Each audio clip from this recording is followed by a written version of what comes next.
नमो नमः फ्रेंड्स, मी आहे रुपाली आणि आर्ट डोअरमध्ये तुमच्या सगळ्यांचं स्वागत आहे.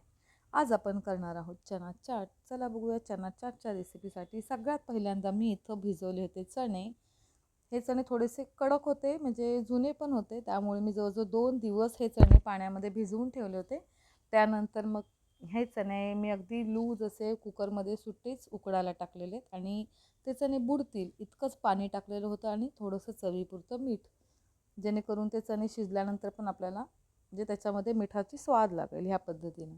तर हे जे चणे आहेत त्याचे आपल्याला जवळजवळ 7 ते 8 शिट्ट्या काढून घ्यायच्या आहेत. तर मी इथे ह्याच्या 7 शिट्ट्या काढून घेतलेल्या आहेत. आणि 7 शिट्ट्यानंतर कसं होतात ते थोडेसे सॉफ्ट शिजतात, कारण चण्याच्या भाजीमध्ये आपण पुन्हा नंतरही फोडणी घातल्यानंतर चणे पुढच्याही प्रोसेसमध्ये शिजत असतात.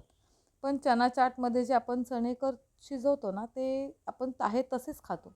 त्यामुळे जवळजवळ 7 ते 8 शिट्ट्या मी इथे चण्याच्या काढून घेतलेल्या आहेत.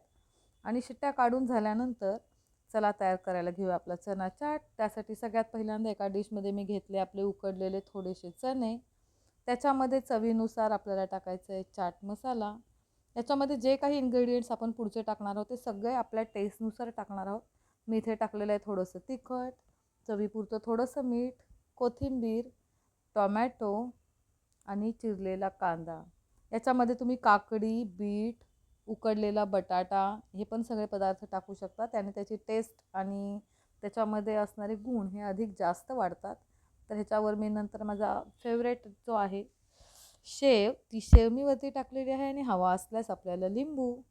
तर आहे आपला चना चाट रेडी. एन्जॉय.